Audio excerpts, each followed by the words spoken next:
Matapos magkaisa ang kanluran sa pagpataw ng parusa laban sa Russia dahil sa pananakop ni Vladimir Putin sa Ukraine, kinailangan maging tuso ang Pangulo ng Russia. Hindi na magagamit ang mga barkong rehistrado sa Russia dahil madali na silang matunton at mapigilan. Pero paano naman ang mga barkong nagtatago ng kanilang pagkakakilanlan? Iyong mahirap sundan at walang direktang koneksyon sa Russia? Gagana yon at doon nabuo ang Shadow Fleet. Umasa ang Russia sa fleet na ito, na madalas naglalayag mula sa Baltic Sea para patuloy na magkaroon ng pera para sa kanilang pondo sa digmaan. Nalulugi sila ng bilyon-bilyon dahil sa digmaang Ukraine na sila rin ang nagsimula at malapit na itong matapos. Malaking problema si Putin dahil pinutol na ng Denmark ang lifeline ng Russia sa Baltic Sea. Matalino ang solusyon ng Denmark sa Shadow Fleet. Ayon sa ulat ng Tradewinds noong Oktubre, balak ng Denmark na gumamit ng ganap na legal na paraan para alisin sa serbisyo ang mga barko ng Shadow Fleet ni Putin. Hindi sila magpapadala ng mga fighter jet o magpapalipad ng mga misil para palubugin ang mga barkong iyon sa Baltic Sea. Sa halip, palalakasin lang nila ang isang bagay na matagal na nilang ginagawa hanggang sa hindi na makadaan ang mga kahina-hinalang barko ng Russia. Mas maraming inspeksyon ng mga barko ang magpapalubog sa Shadow Fleet. Ayon kay Tradewind, maglalaan ang Denmark ng dagdag na pagsisikap at yaman para magsagawa ng environmental check sa mga lumang at sira-sirang barko sa Skagen Red Anchorage. Ayon sa outlet, ang anchorage na iyon ay pangunahing daanan ng mga barkong papunta at pabalik ng Baltic Sea. Ayon sa website ng Port of Skagen, nasa 60,000 barko ang dumadaan sa hilaga ng Denmark at Anchorage bawat taon. Masigla ang pantalan kaya sinasamantala ito ng Russia para palihim na makapagpalusot ng Shadow Fleet na barko. Hindi na ito mangyayari dahil sinabi ng Denmark na mas pagbabantayan nila ngayon ang mga barkong dumadaan sa Anchorage kaysa dati. Kasama sa agenda ang mas mahigpit na pagsusuri sa scrubber, paglabas ng tubig, at mga requirements sa gasolina. Ayon sa Tradewind, lalo pang paigtingin ng Denmark ang pagbabantay sa pamamahala ng basura ng mga barko at pagsusuri ng mga sertipiko ng pag-scrap. Sa madaling salita, babantayan na ngayon ng Denmark ang lahat ng palatandaan ng pagkakabilang ng barko sa Shadow Fleet. Sa teorya, ibig sabihin nito ay maraming barko ng Shadow Fleet na kadalasan walang insurance o hindi akma sa mga biyahe ng Russia ay mahuhuli at mapipigilan bago pa nila maihatid ang mga kargamentong langis na pinagkakakitaan sa kanilang mga mamimili. Napakasimple lang ng lohika. Ang pagpigil sa mga barko ay nangangahulugan ng pagpigil sa pagdaloy ng pera papunta sa Russia. Kung walang pera mula sa langis, maaaring malunod ang Russia sa gastos ng digmaan na tinatayang umaabot sa 1 bilyon bawat araw. Inanunsyo ni Ministro Morten Bordskov ng Industriya at Kalakalan ng Denmark na tinututukan ng Denmark ang Shadow Fleet dahil sa pinaigting nilang inspeksyon. Dapat tapusin ang makinarya ng digmaan ni Putin, kabilang ang Russian Shadow Fleet. Ayon kay Bordskov, batay sa aming safety check sa Skagen Red, may mga lumang at sira-sirang barkong naglalayag doon. Pinalalakas ngayon ng mga awtoridad ang mga kontrol para maprotektahan ang Denmark at mga katubigan nito. May nakalaan ng pondo para sa mga bagong inspeksyon, kung saan mas maraming inspektor ang sasampa sa mga barko upang matiyak ang mas mataas na antas ng pagsusuri na ipinangako. Matalinong hakbang ito dahil sa pagiging simple. Narito ang dahilan. Dahil sa parusa ng kanluran sa langis ng Rusya, hindi nila nagamit ang karamihan sa mga barko ng Rusya. Ang mga barkong ito ay kadalasang moderno at ligtas gamitin sa dagat. Mayroon silang dokumento ng seguro at inaalagaan ito ayon sa pamantayan para matiyak ang pagsunod sa internasyonal na batas pangkalikasan. Sa mga barkong hindi na kayang maglayag, si Putin ay bumaling sa maramihang pagbili ng mga sasakyang dagat na maaari niyang gamitin upang buuin ang kanyang Shadow Fleet. Sapat na problema na iyon mag-isa. Gayunpaman, malaking isyung hindi madalas na iuulat ay ang maraming Shadow Fleet na barko ay aktibong mapanganib sa kalikasan at kaligtasan. Ibinunyag ng Marine Insight kung bakit sa isang artikulo noong Agosto 2025 na tinatalakay kung paano ang Shadow Fleet ay lumalago ng halos 30 barko bawat buwan. Ang mga barko ng Shadow Fleet ay lampas 15 taon na at nasa masamang kondisyon. Walang tamang insurance. Ibinebenta nila ito gamit ang convenience flags para itago ang totoong may-ari at gumagamit ng mapanganib na paraan gaya ng pagpatay ng automatic identification system at delikadong ship-to-ship transfers sa international na dagat, ayon sa ulat. Mahalaga dito ang usapan tungkol sa mga barkong 15 taon na o mas matanda pa. Karaniwan, 20-25 taon ang buhay ng oil tanker ayon sa ulat ng Vox noong Marso 2024. Maaaring mukhang pasok pa sa tamang panahon ang mga barko ng Shadow Fleet. Gayunpaman, dagdag pa ng ulat, ang mga pinakakilalang operator ng tanker ay kadalasang ibinibenta na ang kanilang mga barko kapag umabot na ito ng 15 taon. Ganyan nakakakuha si Putin ng napakaraming barko para sa Shadow Fleet. Ito ang mga tanker na ayaw na ng dati nilang mga operator dahil masyadong mataas ang gastos sa pagmamantayan at mas matipid gamitin ang mga modernong tanker kaysa rito, yung nagpapakita na ng katandaan. Sa Russia, di-issue ang edad ng tanker. Kung hindi lulubog ang tanker, maaari pa rin itong mapasama sa Shadow Fleet. Habang si Putin ay maaaring hindi iniintindi ang edad ng kanyang mga kahina-hinalang oil tanker, ang natitirang bahagi ng Europa ay nagmamalasakit. Habang tumatanda ang barko, tumataas ang tsansang magdulot ito ng seryosong problemang pangkalikasan dahil nasisira ang mga bahagi nito. Maaaring hindi na pumasa ang barko sa bagong emission standards. Isipin mo pa, ang mga tanker na ito ay nagdadala ng napakaraming langis. Isang sako na lang ang kailangan, gaya ng lumang tanker na bumigay. Sa kalagitnaan ng biyahe, maaaring magkaroon ng malaking tagas ng langis sa Baltic Sea o sa ibang lugar. Matagal nang umiiral ang ganitong mga alalahanin. Noong Marso 2023, naglabas ang Bloomberg ng artikulo tungkol sa oil tanker na Turber. Sa 26 na taon, dapat na ipadala na ang barko sa scrapyard. Simula 2000 at 17 hindi pa ito na-inspeksyon ng buo. At wala ring industry standard na insurance para sa trabaho nito. Patuloy pa rin itong ginagamit ni Putin, kasama ng 2 dosenang barkong dapat matagal nang inalis sa tubig. Binibigyang diin din ng parehong ulat ang nabanggit kanina tungkol sa kung paano nagiging sobrang mahal ang pagpapanatili ng mga tanker na malapit nang matapos ang kanilang buhay serbisyo. Ayon sa Bloomberg, ang mga tanker ay karaniwang sumasailalim sa inspeksyon na tinatawag na special surveys tuwing 5 taon. Sa ika-4 na pagkakataon, ang pagiging praktikal ng patuloy na paggamit sa kalakalan ay biglang bumababa. Umaabot sa 3 milyon 4 na milyon ang survey para sa malalaking tanker. Tapos kailangan pa ng intermediate inspection. Pagkalipas ng 25 taon, malaki na ang gastos sa inspeksyon. Karaniwan, pinapalitan ng mga kilalang tanker owner kaysa sagutin ang gastos. Pero hindi ginagawa ng Russia ang alinman dito. Nagsisimula ng lumitaw ang mga halos tiyak na resulta. Noong Oktubre 6, iniulat ng TVP World na nagdudulot ng malaking problema sa kapaligiran ang ilang luma at sira-sirang barko ng Shadow Fleet ng Russia. Ayon sa ulat na base sa report ng Politico at iba pang source, may hindi bababa sa 5 blacklisted tanker mula Russia na natukoy na nag-iiwan ng malalaking mantsa ng langis sa dagat. Hindi pa umaabot sa sakuna ang mga mantsang ito. Gayunpaman, ipinapakita nito ang lubos na kawalan ng malasakit ng Russia sa pangangalaga ng kalikasan at sa kaligtasan ng mga tripulante ng kanilang mga kahina-hinalang barko. Gaano katagal bago magdulot ng malaking oil spill ang isang Shadow Fleet na barko? Sana wag itong mangyari. Pero malinaw na masaya si Putin na patuloy na magpadala ng mga lumang barko hanggat hindi na talaga sila kayang maglayag. May particular na problema ang European Union o European Union sa ganitong paraan. Sa Fuel European Union Maritime Framework, kabilang ang Mediterranean Emission Control Area, nililimitahan ang emisyon at carbon intensity ng mga barko.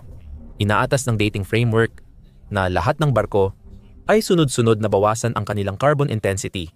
Magsisimula ang 2% na pagbawas sa 2,000 at 25 at target na 80% na pagbawas sa lahat ng barkong dumadaan sa tubig ng European Union pagsapit ng 2,050. Itinakda ng European Community 8 ang sulfur emissions ng mga barko sa 0.1% tulad ng umiiral sa Baltic at North Seas. Simple lang ang punto rito. Layunin ng European Union na bawasan ang carbon emissions, kaya mas tutok sila sa environmental aspects sa pagpadala ng langis at kargamento sa malayo. gamit ang Shadow Fleet. Hayagang binabalewala ng Russia ang mga balangkas para suportahan ang mga polisiyang pangkalikasan. At dito pumapasok ang katalinuhan ng mga inspeksyon ng Denmark. Maaaring bigyang katwiran ng bansa ang mas mahigpit na pagsusuri. Sa mga balangkas ng European Union at Mediterranean, wala talagang magagawa ang Russia kung questionin nito ang inspeksyon ng Denmark. Sa madaling sabi, inaamin nitong ang mga posibleng mahintong barko ay sa Shadow Fleet na sumasapaw sa layunin nito. Hindi dapat direktang makipag-ugnayan sa Russia ang mga barko. Kaya ng Denmark na pigilan ang mga lumang barkong ito sa paglalayag at hindi makapagsalita ng direkta ang Russia tungkol dito dahil natatakot silang mapahamak ang sarili nila. Wala rin masyadong ibang opsyon ng Russia para makapasok o makalabas sa Baltic Sea. Ayon sa War on the Rocks, 3 makikitid na daanan lang ang daan papuntang Baltic Sea. Isa rito ang Skagerrak na siyang kinaroroonan ng Skagenred. Ang isa pa ay ang Kattegat. Pareho itong hawak ng NATO countries at pinalalakas ng Norway, Sweden at Denmark ang presensya rito. Kapag sumunod ang dalawang bansa sa Denmark, lalong liliit ang opsyon ng Shadow Fleet na mga barko. Mas malala pa para sa Russia, ayon sa ulat. Lahat ng mga barkong patungong Hilaga mula silangan sa Baltic Sea ay kailangang dumaan doon, ang isla ng kapanganakan ni Denmark. Mahalaga ang islang iyon sa ginagawa ng Denmark sa Baltic dahil sa ibang dahilan. Pag-uusapan pa natin yan mamaya sa video. Ngayon, ang ganitong mga uri ng hadlang ay siyang pinakaayaw mangyari ni Putin sa Baltic Sea dahil napakahalaga ng Shadow Fleet sa kakayahan ng Russia na ipagpatuloy ang digmaan sa Ukraine. Kita naman sa laki ng pondong inilaan ng Russia sa mga lumang barkong ito. Kahit malapit na o lampas na sa inaasahang serbisyo, ang mga barkong bumubuo sa Shadow Fleet, nananatiling magastos ang mga ito. Ayon sa Navigating Russia ni Craig Kennedy, naglaan si Putin ng 14 bilyon para bumili ng mga barko ng Shadow Fleet mula Mayo 2022. Malaking biyaya ito para sa ilang mapagsamantalang may-ari ng barko mula Europa at Amerika. Sa investigasyon sa daloy ng pera, natuklasang kumita sila ng hindi bababa sa dolyar. 63 bilyon dahil sa desperasyon ni Putin. Mukhang malabo para sa kanluran na gumawa ng aksyon tungkol sa pagbebenta ng ganitong barko sa pinagmulan. Ang mga hakbang ng Denmark ay makakasiguro na masasayang lang ng Russia ang pera matapos bumili ng kahina-hinalang barko. Ginastos ni Putin ang pera dahil sa isang dahilan. Ayon kay Jamie Shire ng Friends of Europe, isa sa pinakakumikitang export ng Russia ang langis. Ayon kay Shire, noong 2024 kumita ang Kremlin ng dolyar, 164 na bilyon mula sa langis para pondohan ang digmaan sa Ukraine. 5% na mas mataas ito kaysa 2023. Dahil sa bentahan ng langis, napapatatag ng Moscow ang ruble, nakokontrol ang budget deficit, at napapanatili ang kredito ng balance of payments para may pondo sa mga inaangkat. Mahalaga ang Shadow Fleet para matulungan ang Russia sa pananalapi hindi lang sa digmaan sa Ukraine kundi pati sa ekonomiya ng bansa. Ayon sa gobyerno ng United Kingdom, ang mga parusa sa Hulyo 2025 laban sa 100 at 35 oil tankers ng Shadow Fleet ay para sa mga barkong nagdala ng 24 bilyong kargamento mula 2024. Tinatayang 16 bilyon ang taunang kita nito para sa Russia, mas mataas kaysa 14 bilyong ipinuhunan ni Putin. Shadow Fleet, pinaparusahan din ng European Union ang mga barko.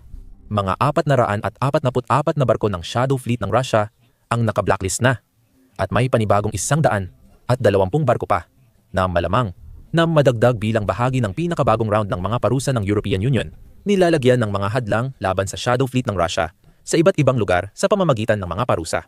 Ngayon, nagtayo na ang Denmark ng harang at lahat ng kahina-hinalang barkong dadaan sa Skagenred ay magiging target nila. Maaaring sabihin ng iba na dapat noon pa ipinatupad ang ganitong pagbabantay sa Baltic Sea. At may punto sila. Madaling sabihin ang desisyon ng Denmark na higpitan ang inspeksyon ay pag-amin na kulang ang kanilang nagawa noon laban sa mga barko ng Shadow Fleet. Gayunpaman, Posible na napilitan lamang kumilos ang Denmark dahil sa sunod-sunod na mga insidente kamakailan. Ipinapakita nitong hindi lang Ukraine ang binabantaan ng Russia, kundi pati Denmark ay target din ni Putin. Bago inanunsyo ng Denmark ang bagong inisyatiba, nagulat ang Die Reuters ng ilang insidente ng panggugulo ng Russian Navy sa mga kipot na kontrolado ng Denmark. Kasama rito ang sinadyang paglalayag ng mga barkong pandigma ng Russia sa landas ng ibang barko at pagtutok ng armas sa mga barkong pandagat ng Denmark. Ibinunyag ni Thomas Arenkiel, direktor ng Serbisyong Pang-Intelligence ng Depensa ng Denmark, sa press conference noong Oktubre na ginagamit ng mga barko ng Russia ang Global Positioning System jamming equipment para hadlangan ang ibang sasakyang pandagat. Ibinunyag niya na may barkong pandigma ng Russia na nakaangkla sa Denmark ng mahigit 1 linggo na posibleng banta sa bansa at pati na rin sa anumang ibang sasakyang pandagat na maaaring dumaan. Ayon kay Arenkiel, may ilang insidente sa Danish Straits na tinarget ng tracking radars at armas ng barkong pandigma ng Russia ang mga helicopter at barko ng Danish Air Force. Aniya, ginagamit ng Russia ang agresibong paraang militar para bigyan tayo ng presyon nang hindi umaabot sa armadong labanan. Sa tradisyon, gagamit ba ng di karaniwang paraan ang Russia para takutin ang Denmark? Ano pa bang mas mainam na sagot kundi ang hindi inaasahan ng Russia? Imbes na takutin ang Russia, ginagamit ng Denmark ang matagal na nitong karapatan para hindi direktang saktan ang militar ng Russia sa paraang di inaasahan ni Putin. Ang pagpapahina sa bisa ng Shadow Fleet sa kahit anong paraan ay magpapahina sa militar ng Russia. Iyan ang buong layunin ng mga parusa. Ngayon, sa pamamagitan ng mas pinaigting nitong inspeksyon ng mga barko, nakahanap ang Denmark ng kakaibang paraan para malampasan ang isang natatanging problema ng Russia. Hindi ibig sabihin na hindi na kumikilos ang Denmark para limitahan ang epekto at presensya ng Russia sa Baltic Sea. Bukod sa di pangkaraniwan, may traditional din itong paraan para ipakita sa Russia na seryoso ito. Ang mas mahigpit na inspeksyon ng Denmark ay bahagi lang ng mas malawak na plano sa Baltic na magpapakita ng pagtugon nila laban sa Russia sa iba't ibang paraan. Isa sa mga paraan ay ang paghahanda. Noong Setyembre, iniulat ng website ng depensa ng Denmark na isa ito sa 14 na bansang sumali sa ehersisyong pandagat na Northern Coasts sa Baltic Sea. Nagpadala ang bansa ng frigate at mga barko para sa paglilinis ng mina at sumali sa ehersisyong pandagat para sa taktikal na digmaan sa baybayan. Bahagi ng ehersisyo ang nakatuon sa pagtiyak ng malayang paglalayag sa Baltic Sea para sa lahat ng mga barko na maaaring subukang targetin ng Russia gamit ang kanilang hybrid warfare. Ipinapakita nito kay Putin na mas marami pa siyang dapat alalahanin kaysa sa inspection ng Shadow Fleet kung pipilitin niya ang Denmark. Noong Hunyo, inanunsyo rin ng Denmark na magpapadala ito ng mga lumulutang na sally drone sa Baltic Sea. Ang mga walang taong sasakyang dagat na ito, nagawa ng isang kumpanyang nakabase sa California, ay mukhang mga bangkang may layag. Pero sa totoo ay mga sentro ng pangangalap ng datos. Punong-puno ito ng sensor, camera at radar. Kapag pinagsama ito sa onboard na artificial na intelihensya, nagagawa nitong magpakita ng mas detalyadong larawan ng mga aktibidad sa dagat kumpara sa ibang paraan ng pagmamanman. Tulad ng satellite navigation, maaaring matulungan ng sally drone ang Denmark na matukoy ang mas maraming Shadow Fleet na barko, lalo na ang sangkot sa tangkang pagsira ng undersea cable sa Baltic Sea, ayon sa Guardian. Oh, naaalala mo ba yung isla sa video na dinadaanan ng lahat ng barkong papuntang silangan at hilaga para makapasok o makalabas sa Baltic Sea? Ang pirasong lupang iyon ay tinatawag na Bornholm Island at magsisimula na itong gumanap ng mas malaking papel kaysa sa pagiging tanawan lang. Noong Setyembre, 8 iniulat ng Nordic Reporter na ang Denmark ay nagtatayo ng presensyang militar sa maliit na isla, tinawag na Bornholm Regiment. Ika-10 unit ng hukbong Denmark na may 500 tauhan. Makakatanggap sila ng 15 Patria 6 na 6 armored vehicles na may kapasidad ng tig-10 sundalo bawat isa. Ang bagong regiment ay magdadagdag sa 200 kataong na una nang itinalaga ng Denmark sa Bornholm Island. Maaaring maliit lang itong hakbang pag mag-isa, ngunit hindi rin naman malaki ang militar ng Denmark. Sa ngayon, ang militar nito ay may humigit kumulang 23,000 aktibong tauhan lamang. Bagamat may plano ang Denmark na itaas ito sa 28,000 pagsapit ng 2033, pinapakita ng Denmark ang seryosong pagtupad sa kanilang responsibilidad sa Baltic Sea sa pagpapadala ng 1,000 sundalo sa isang isla. Maliit man ang militarisasyon ng Bornholm Island, nagiging mahalaga ito kapag isinama sa iba pang hakbang ng Denmark sa Baltic Sea. Isa pa itong bahagi ng malaking palaisipan na kinabibilangan ng buong NATO. At wala talagang magagawa ang Russia tungkol dito. Ang lahat ng hakbang ng Denmark, tulad ng inspeksyon at pagpapatibay ng militarisasyon sa Baltic Sea, ay isinasagawa sa teritoryo ng Denmark. May karapatan itong gawin ang lahat ng ito. At ginagawa nila ito sa ilalim ng mga pandaigdigang at European Union na mga balangkas. Upang hadlangan ang shadow fleet ng Russia, kailangang makita kung epektibo ang bagong inspeksyon na estratehiya ng Denmark laban sa mga barko ng shadow fleet. Hindi nila kayang pigilan mag-isa ang mga barko ni Putin. Pero ang dagdag na presyon ay palaging magiging problema para kay Putin. Isang problemang hindi niya masosolusyunan. Napipilitan si Putin na gumamit ng hybrid warfare at iwasan ang direktang pag-atake sa NATO. Lalo lang nitong pinalalakas ang mga tugon gaya ng Denmark sa Baltic Sea. Ngayon, lumilinaw na ang totoong dahilan ng lihim na pag-atake ng Russia sa NATO. Alamin pa ang iba sa aming video. At huwag kalimutang mag-subscribe sa The Military Show kung gusto mong makapanood pa ng mga video tungkol sa mga nangyayari sa Baltic Sea.